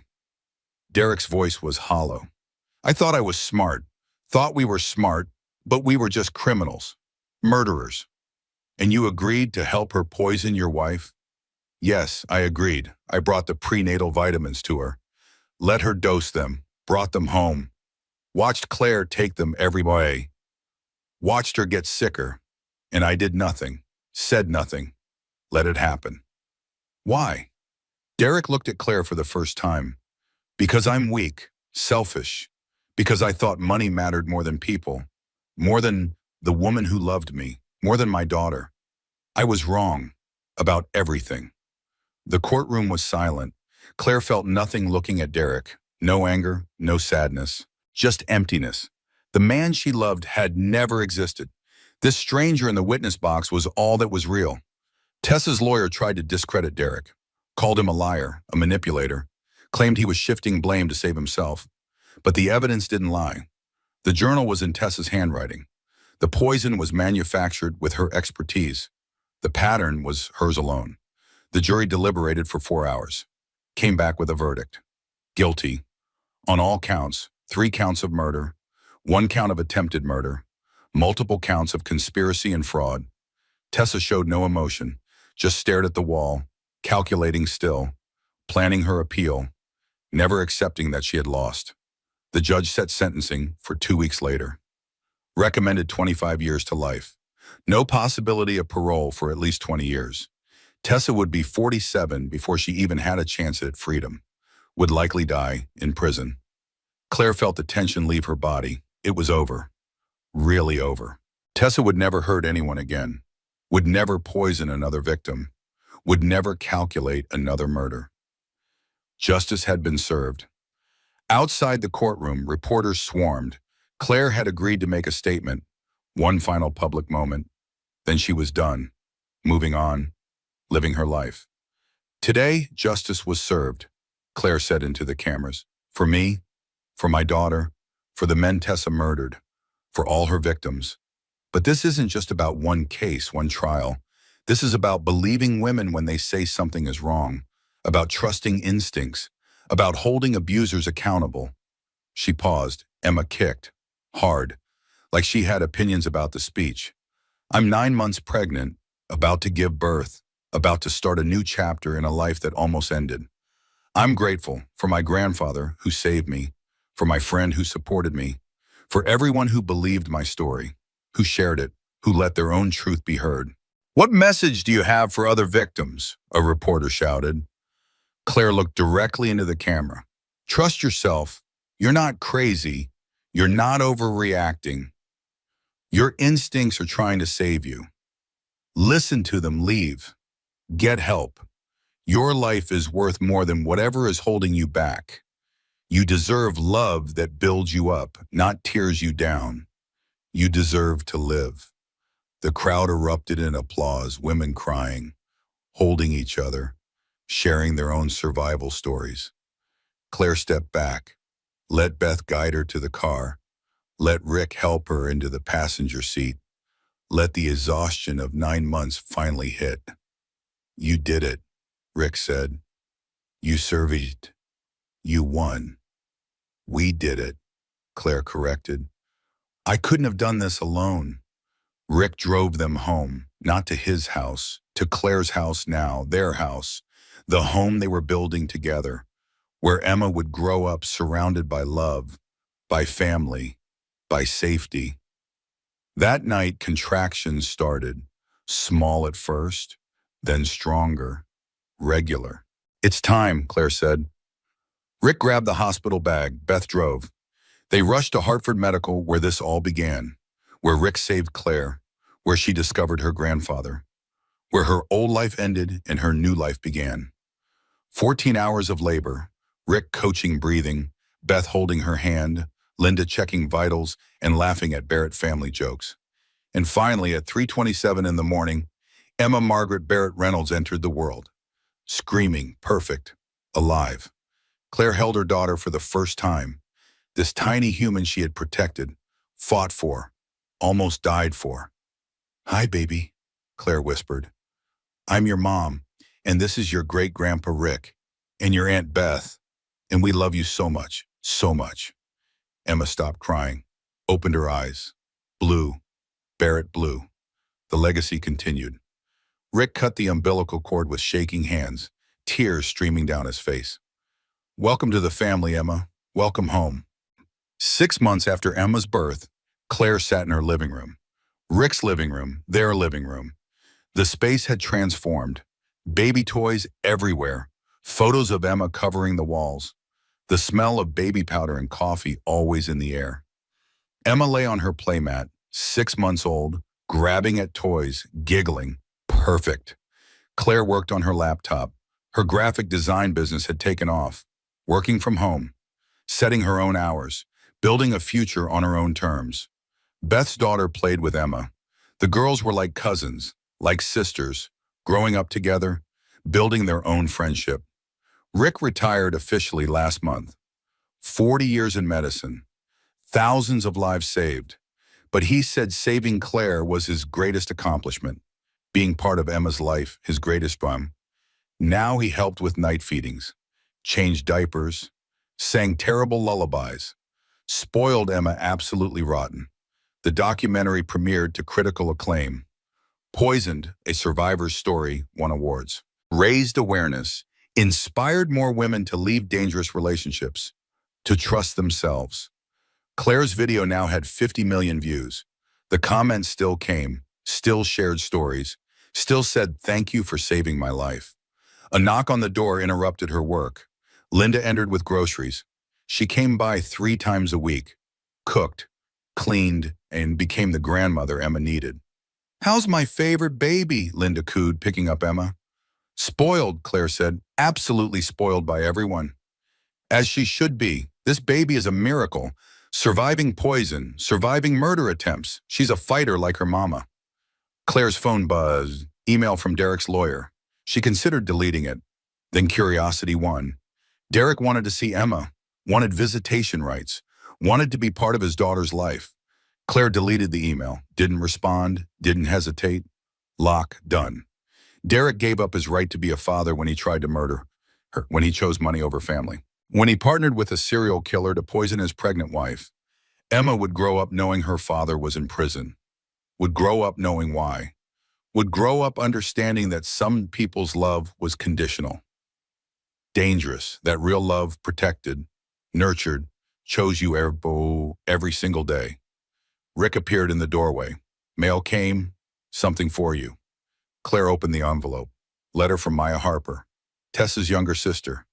They had stayed in touch, built an unexpected friendship. Dear Claire, I'm writing to let you know I graduated counseling school. I'm opening a practice specializing in trauma survivors, in family dysfunction, in helping people break cycles of abuse. Tessa destroyed so many lives. But you rebuilt yours. You showed me that we're not responsible for our family's choices, that we can create new families, new legacies, new stories. Thank you for inviting me to Emma's birth, for including me in your family, for not blaming me for my sister's crimes. You gave me hope when I had none. Love always, Maya Claire smiled. Tessa had tried to isolate her, destroy her, take everything from her.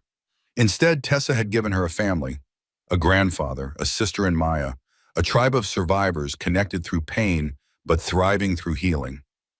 That afternoon, a documentary crew came for the follow-up interview, the one-year anniversary special. Where are they now? Claire sat with Emma on her lap, Rick beside her, both of them ready to share their story, their transformation, their healing. 1 year ago, someone tried to end your story, the interviewer said. How does it feel to be here, to have Emma, to have survived? Claire looked at Rick, at Emma, at the family she had built from the ashes of betrayal. 1 year ago, I thought I had nothing. No family, no future, just a husband who was secretly trying to kill me. Claire's voice was steady, strong. Today, I have everything. A daughter, a grandfather, a chosen family, a purpose, a voice. What would you tell yourself 1 year ago? The interviewer asked. Claire paused, considered. That the poison wasn't the cupcake. The poison was the relationship, the isolation, the self-doubt, the believing I was crazy when my instincts screamed danger. And the antidote was family, connection, truth, trusting myself. Rick added that it's never too late for family, never too late for truth. I lost 30 years with my daughter.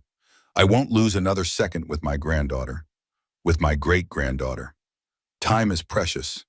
Family is everything in mine. The interview continued. They talked about the trial, the verdict, Tessa's life sentence, Derek's imprisonment, the justice system working for once. But mostly they talked about healing, about Emma's first laugh, first tooth, first time she grabbed Rick's finger and held on tight. They talked about Claire's business thriving, about Beth becoming Emma's godmother, officially, about Linda's retirement party where 3 generations of Barretts celebrated together. They talked about the women Claire helped, the shelter wing, the speaking engagements, the lives saved through her story. The interviewer's final question. What's next for Claire Reynolds? Claire smiled. I'm writing a book, my full story, everything from childhood to now. The isolation, the poisoning, the recovery, the rebuilding. I want other women to see the whole journey, to know that survival is possible, that thriving after trauma is possible, that you can build a family from nothing, that love exists that doesn't hurt. What's the title? Poison but not broken, How I Survived Murder and Found Family. Rick squeezed her hand. I'm proud of you. I'm proud of us, Claire corrected. Emma's first birthday party was small, intimate. Rick, Beth and her daughter, Linda, Maya, Sarah Mitchell, the detective who believed her, who fought for her, who helped get justice. No media, no cameras, just family celebrating 1 year of life, 1 year of survival, 1 year of joy. Claire baked the cake herself. Lavender cake, reclaiming the flavor that almost killed her terroir. turning poison into celebration. Emma grabbed at the frosting, smeared it everywhere, laughed her perfect baby laugh. Rick helped her blow out the candle. One candle, 1 year. One complete revolution around the sun. Claire took photos, posted one to social media, the first post in months. Caption: 1 year ago, someone tried to end my story. Today, I'm writing new chapters. To everyone starting over, your best chapters are ahead. Trust yourself, choose yourself, love yourself. You're worth it. The post went viral again. Comments flooded in. Women sharing their progress, their healing, their own new chapters. You saved my life. I left because of you. 1 year sober from my toxic relationship. Thank you for showing me what real love looks like. My daughter is alive because you inspired me to trust my instincts. Claire read them all, cried over them, celebrated each woman's survival. Beth found her on the porch, stars bright overhead, Emma asleep inside, music drifting from the house where Rick and Linda danced to oldies.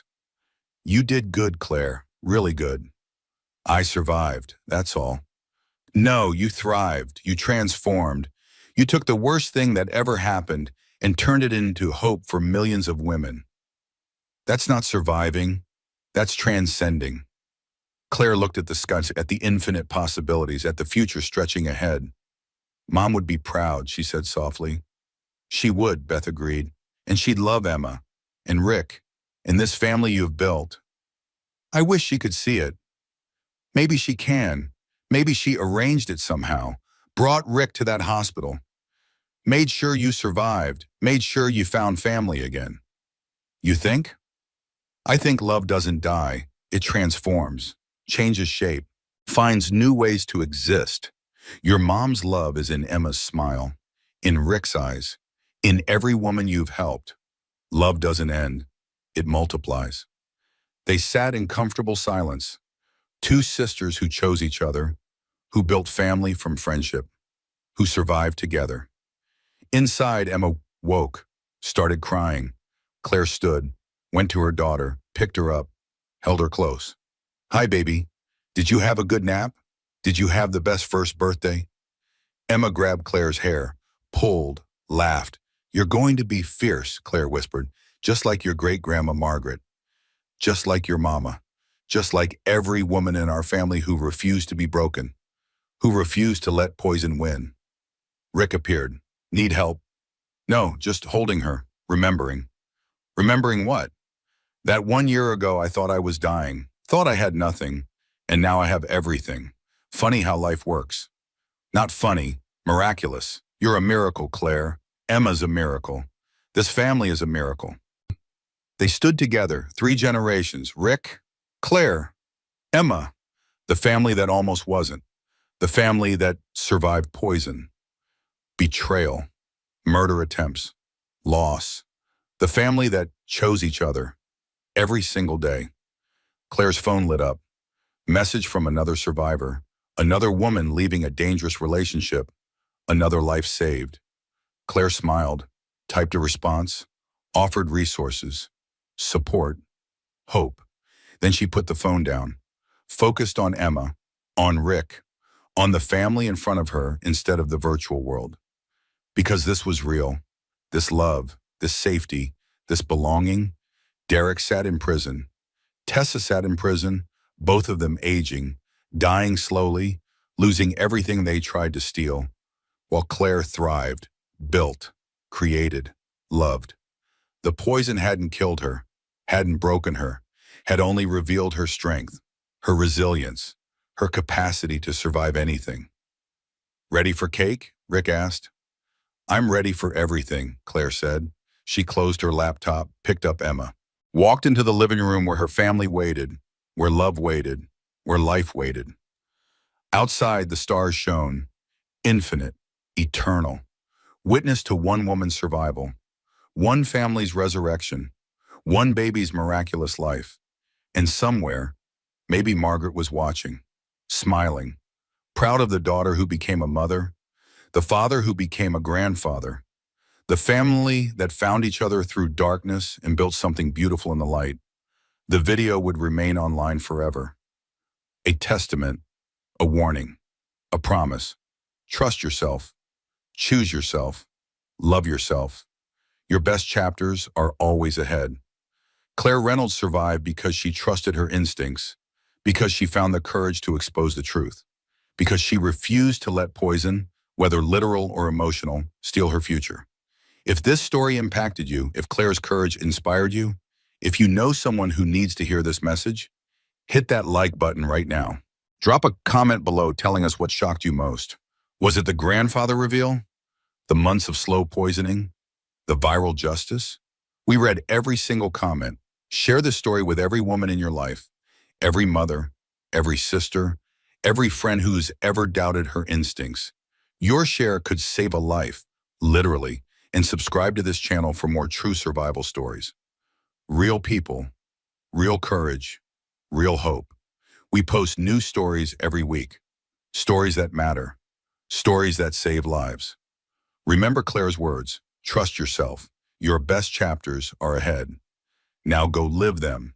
Until next time, stay safe, stay strong, and always, always trust your instincts.